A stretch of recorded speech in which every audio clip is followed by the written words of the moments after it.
ನಮಸ್ಕಾರ, ನಾನು ನಿಮ್ಮ ಪ್ರೀತಿಯ ಮಂಜುಶ್ರೀ ಸನಾತನ ಸಾರಥಿ ಯೂಟ್ಯೂಬ್ ಚಾನಲ್ಗೆ ಸಬ್ಸ್ಕ್ರೈಬ್ ಮಾಡಿ. ಹಾಗೆ ಯಾರೆಲ್ಲ ಹೊಸತಾಗಿ ವಿಡಿಯೋನ ನೋಡ್ತಿದ್ದೀರಾ ನಿಮ್ಗೆಲ್ಲರಿಗೂ ಕೂಡ ಸ್ವಾಗತ. ಹಾಗೆ ತುಂಬಾ ಜನ ಸಪೋರ್ಟ್ ಮಾಡ್ತಿದ್ದೀರಾ, ಇದೇ ರೀತಿಯಾಗಿ ಸಪೋರ್ಟ್ ಮಾಡಿ ಅಥವಾ ಒಂದು ಬೆಂಬಲವನ್ನು ಕೊಡಿ ಅಂತ ಹೇಳ್ತಾ ನಾನೊಂದು ವಿಶೇಷತವಾಗಿ ಒಂದು ನಮ್ಮ ನಾಡ ಹಬ್ಬ ಅಥವಾ ಒಂದು ತುಂಬಾ ವಿಜೃಂಭಣೆಯಿಂದ ಮಾಡುವಂತಹ ಒಂದು ದಸರಾ ಹಬ್ಬದ ಕುರಿತು ನನಗೆ ಗೊತ್ತಿರುವ ಮಟ್ಟಿಗೆ ನಾನು ಒಂದು ಮಾಹಿತಿಯನ್ನು ಹಂಚ್ಕೊಳ್ಳಿಕ್ಕೆ ನಾನು ಇಲ್ಲಿದ್ದೇನೆ. ಹಾಗಿದ್ರೆ ದಸರಾ ಹಬ್ಬ ಅಂತ ಏನು ಅಂತ ಹೇಳಿದ್ರೆ ಇದೊಂದು ಸಂಕೇತವನ್ನು ಸೂಚಿಸ್ತದೆ. ಯಾವ ರೀತಿಯಾಗಿ ಅಂತ ಹೇಳಿದ್ರೆ ದುಷ್ಟರನ್ನು ಶಿಕ್ಷಿಸಿ ಶಿಷ್ಟರನ್ನು ರಕ್ಷಿಸುವುದು ಈ ಒಂದು ಹಬ್ಬದ ಸಂಕೇತ ಅಂತ ಹೇಳ್ಬೋದು. ಯಾಕಂದ್ರೆ ಒಂದು ದೇವಿಯು ಒಂದು ಮಹಿಷಾಸುರನನ್ನು ಕೊಲ್ಲುವಂತ ಇದೇ ಒಂದು ವಿಜಯದಶಮಿ. ಇದು ಕೇವಲ ಒಂದು ಆಚರಣೆ ಹಬ್ಬ ಅಷ್ಟೇ ಅಲ್ಲದೆ ಅಸತ್ಯದ ಮೇಲೆ ಒಂದು ಸತ್ಯದ ಜಯ ಅಂತ ಹೇಳ್ಬೋದು, ಅಥವಾ ಒಂದು ಕತ್ತಲೆ ಮೇಲೆ ಮತ್ತೆ ಬೆಳಕು, ಅಥವಾ ಒಂದು ಅಜ್ಞಾನದಿಂದ ಒಂದು ಜ್ಞಾನದೆಡೆಗೆ ಹೋಗುವಂತಹ ಒಂದು ಆಚರಣೆ ಈ ಸಂಕೇತವನ್ನು ಹೇಳಿಕೊಡುತ್ತದೆ. ಯಾವ ರೀತಿಯಾಗಿ ಅಂತ ಹೇಳಿದ್ರೆ ಅಸತ್ಯ ಎಷ್ಟೇ ದಿವಸ ಇದ್ರೆ ಕೂಡ ಒಂದು ಸತ್ಯಗೆ ಜಯ ಅನ್ನೋದು ಇದ್ದೇ ಇರ್ತದೆ. ಅಷ್ಟೇ ಅಲ್ಲದೆ ಒಂದು ಯಾವತ್ತೂ ಕೂಡ ಸೋಲನ್ನು ಗೆಲ್ಲುವನು ಅಥವಾ ಸೋಲು ಯಾವತ್ತೂ ಕೂಡ ತನ್ನ ಜೀವನದಲ್ಲಿ ಅಳವಡಿಸಿಕೊಳ್ಳುವನು ಒಂದು ಗೆಲುವನ್ನು ಗೆಲ್ಲುತ್ತಾನೆ ಅನ್ನೋದೇ ವಿಜಯದಶಮಿ ಒಂದು ಸಂಕೇತ ಅಂತ ಹೇಳ್ಬೋದು. ಯಾವ ರೀತಿಯಾಗಿ ಅಂದ್ರೆ ಶ್ರೀರಾಮಚಂದ್ರ ಒಂದು ರಾವಣನನ್ನು ಕೊಂದಂತಹ ದಿನ ಕೂಡ ಇದೇ ವಿಜಯದಶಮಿ ಎಂದು. ಅಷ್ಟೇ ಅಲ್ಲದೆ ಒಂದು ದೇವಿಯ ಒಂದು 9 ದಿನಗಳ ನಂತರ ಮಹಿಷಾಸುರನ ಜೊತೆ ಒಂದು ಯುದ್ಧ ಮಾಡಿ 10ನೇ ದಿವಸ ಅಂದ್ರೆ ವಿಜಯದಶಮಿದಂದು ಅವನನ್ನು ಸಂಹರಿಸಿ ಕೊಂದಂತಹ ಈ ದಿನವನ್ನು ತುಂಬಾ ವಿಜೃಂಭಣೆಯಿಂದ ಮಾಡ್ತೇವೆ.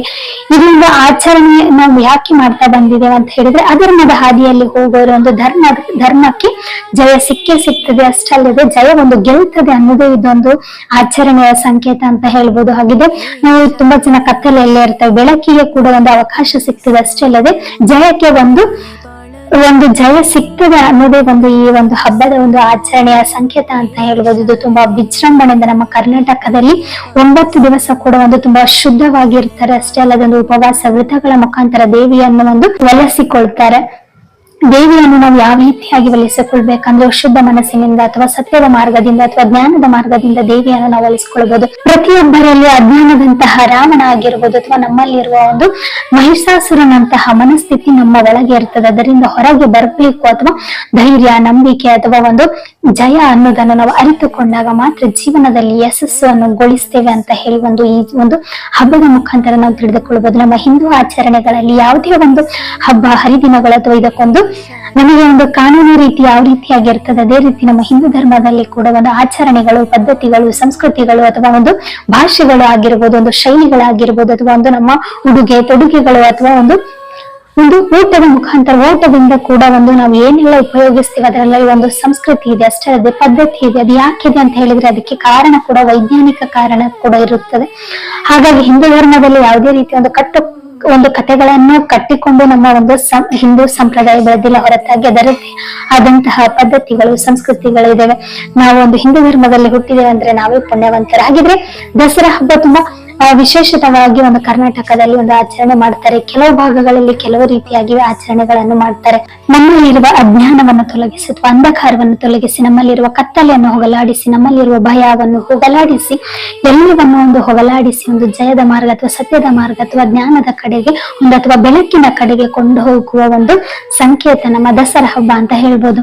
ತುಂಬಾ ವಿಶೇಷತೆ ಅಂದ್ರೆ ನಮ್ಮ ಮೈಸೂರು ಹಬ್ಬವನ್ನು ವಿಶ್ವ ಖ್ಯಾತಿ ಹೊಂದಿದೆ. ಅಂತಹ ಚಾಮುಂಡೇಶ್ವರಿ ದೇವಿಯ ಒಂದು ಜಂಬೂ ಸವಾರಿಯನ್ನು ನಾವು ನೋಡಿರ್ತೇವೆ, ಅಥವಾ ಅಲ್ಲಿ ಎಷ್ಟೊಂದು ರಶ್ ಇರ್ತದೆ ಅಂತ ಹೇಳಿ ನಮ್ಗೆಲ್ಲರಿಗೂ ಕೂಡ ಗೊತ್ತಿರುತ್ತೆ.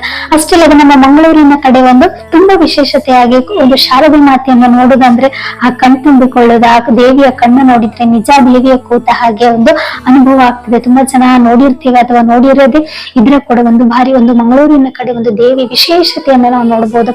ಆ ದೇವಿಯನ್ನ ಕಣ್ಣನ್ನು ನೋಡುವಾಗ ನಿಜವಾಗ್ಲೂ ಹೇಳ್ತೇನೆ ನಾನು, ಅಥವಾ ನೋಡಿದವರಿಗೆ ಗೊತ್ತಿರುತ್ತೆ, ಆ ದೇವಿಯ ಕಣ್ಣನ್ನು ನೋಡುವಾಗ ನಿಜ ದೇವಿಯ ಕೂತಿದ್ದಾರೆ ಅಥವಾ ಆ ಮಗುಳಿನಾಗೆ ಆಗಿರ್ಬೋದು, ಅಥವಾ ದೇವಿಯ ಕಣ್ಣುಗಳೇ ಹೇಳ್ತದೆ ಅಥವಾ ನಾನು ನಿಮ್ಮ ಜೊತೆಗಿದ್ದೇನೆ ಅಥವಾ ನಿಮ್ಮನ್ನು ನಾನು ಕಾಪಾಡ್ತೇನೆ ಅನ್ನೋದೇ ದೇವಿಯ ಸ್ವರೂಪ ಆಗಿರ್ತದೆ.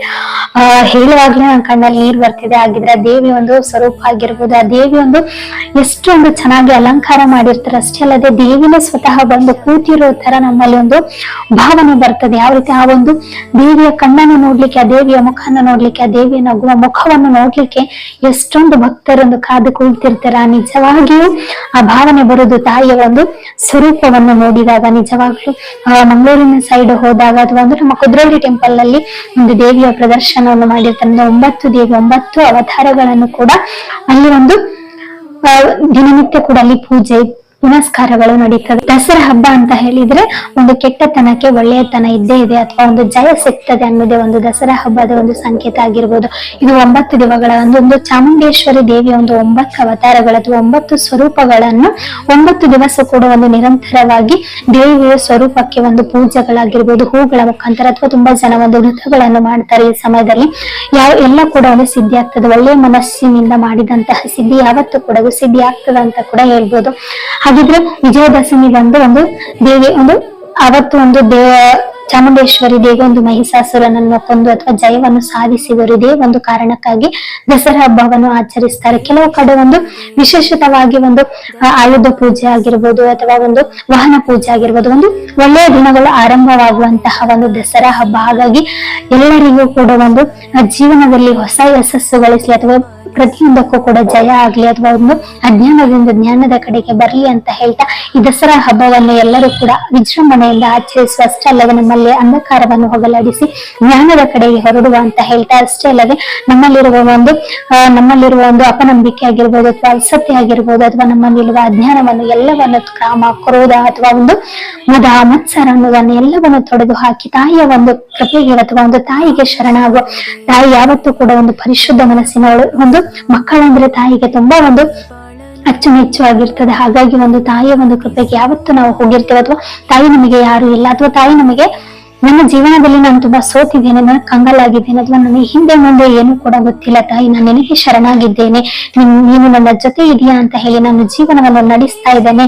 ಅಷ್ಟೇ ಜನ ನನ್ನ ಬಗ್ಗೆ ಕೆಟ್ಟದ್ ಮಾತಾಡಿದ್ರು ಕೂಡ ನಾನು ಯಾರಿಗೂ ಕೂಡ ಕೆಟ್ಟದನ್ನು ಮಾಡಿಲ್ಲ ಅಮ್ಮ ಅಂತ ಹೇಳಿ ನಾವು ತಾಯಿ ಹತ್ರ ಬೇಡ್ಕೊಂಡ್ರೆ ಖಂಡಿತವಾಗಿ ತಾಯಿ ಒಂದು ದಾರಿಯನ್ನು ತೋರಿಸ್ತಾರೆ. ಅಷ್ಟೇ ಅಲ್ಲದೆ ನಮ್ಮ ಜೊತೆ ಇರ್ತಾರೆ. ಹಾಗೆ ಅಲ್ಲದೆ ನಮ್ಮಲ್ಲಿರುವ ಅಹಂಕಾರವನ್ನು ಬಿಟ್ಟು ಅಥವಾ ನಮ್ಮಲ್ಲಿರುವ ದ್ವೇಷ, ಮದ, ಮತ್ಸರ ಅಥವಾ ಕಾಮ, ಕ್ರೋಧಗಳನ್ನೆಲ್ಲ ಬಿಟ್ಟು ನಾವು ಒಳ್ಳೆಯ ವ್ಯಕ್ತಿ ಆಗ್ಬೇಕು. ಅಷ್ಟೇ ಅಲ್ಲದೆ ತಾಯಿ ಮಡಿಲಿಗೆ ಸೇರುವ ತನಕ ಮಕ್ಕಳಾಗಿ ಅಥವಾ ತಾಯಿಗೆ ನಾವು ಒಳ್ಳೆಯ ಮಕ್ಕಳಾಗಿ ಇರ್ಬೇಕು ಅಂತ ಹೇಳ್ತಾ ತಾಯಿ ಚಾಮುಂಡೇಶ್ವರ ಆಶೀರ್ವಾದ ನಮ್ಮೆಲ್ಲರಿಗೂ ಕೂಡ ಎಲ್ಲರಿಗೂ ಕೂಡ ಸಿಗ್ಲಿ ಅಂತ ಹೇಳ್ತಾ ಅಷ್ಟೇ ಅಲ್ಲದೆ ತಾಯಿ ಚಾಮುಂಡೇಶ್ವರಿ ಕೊಟ್ಟಂತಹ ಮಾತುಗಳಾಗಿರ್ಬೋದು ಅಥವಾ ನಡೆದಂತಹ ಶಕ್ತಿಗಳಾಗಿರ್ಬೋದು ನಮ್ಗೆಲ್ಲರಿಗೂ ಗೊತ್ತು. ಹಾಗಾಗಿ ತಾಯಿ ಯಾವತ್ತೂ ಕೂಡ ಯಾರನ್ನು ಕೂಡ ಬಿಡುವುದಿಲ್ಲ. ಅಧರ್ಮದ ಹಾದಿಯಲ್ಲಿ ಹೋದವರಿಗೆ ಯಾವತ್ತೂ ಕೂಡ ದೇವಿ ಸ್ವರೂಪವಾಗಿ ಬಂದು ಅಥವಾ ಅವರನ್ನು ಶಿಕ್ಷಿಸ್ತಾರೆ. ಅಷ್ಟೇ ಅಲ್ಲದೆ ಧರ್ಮದ ಹಾದಿಯಲ್ಲಿ ಹೋಗೋರಿಗೆ ಜಯ ಸಿಗ್ತದೆ ಅಂತ ಹೇಳ್ತಾ ಈ ದಸರಾ ಹಬ್ಬವನ್ನ ಆರಂಭವಾಗುವುದು ಇದೇ ಸೆಪ್ಟೆಂಬರ್ 22ರಿಂದ ಆರಂಭವಾಗ್ತದೆ. 9 ದಿನಗಳ ನಂತರ ಅಂದ್ರೆ 22 ಅಕ್ಟೋಬರ್ ವಿಜಯದಶಮಿ ಆಗಿರ್ತದೆ. ಅವತ್ತು ಆಯುಧ ಪೂಜೆ ಆಗಿರ್ಬೋದು, ಗಾಡಿಗಳ ಪೂಜೆ ಆಗಿರ್ಬೋದು ಅಥವಾ ಹೊಸ ವಾಹನಗಳನ್ನು ಖರೀದಿ ಮಾಡುವುದಾಗಿರ್ಬೋದು, ಒಳ್ಳೆ ಶುಭ ಕಾರ್ಯಗಳು ಇವತ್ತಿಂದ ಅಂದ್ರೆ ದಸರಾದಿಂದ ಆರಂಭವಾಗ್ತದೆ. ಹಾಗಾಗಿ ಎಲ್ಲರಿಗೂ ಕೂಡ ಚಾಮುಂಡೇಶ್ವರಿ ದೇವಿ ಎಲ್ಲರಿಗೂ ಕೂಡ ಆಶೀರ್ವಾದ ಮಾಡ್ಲಿ ಅಂತ ಹೇಳ್ತಾ ದಸರಾ ಬಗ್ಗೆ ನನಗೆ ಗೊತ್ತಿರುವಂತಹ ಒಂದಿಷ್ಟು ಮಾಹಿತಿಯನ್ನು ಹಂಚಿಕೊಂಡಿದ್ದೇನೆ. ಏನೇ ಇದ್ರಲ್ಲಿ ತಪ್ಪುಗಳಿದ್ರೆ ಅಥವಾ ಇದರಲ್ಲಿ ಉಚ್ಚಾರಣೆಗಳೇನಾದ್ರೂ ತಪ್ಪಾದ್ರೆ ದಯವಿಟ್ಟು ಕ್ಷಮಿಸಿ ಅಂತ ಹೇಳ್ತಾ ಎಲ್ಲರಿಗೂ ಕೂಡ ದಸರಾ ಹಬ್ಬದ ಹಾರ್ದಿಕ ಶುಭಾಶಯಗಳು.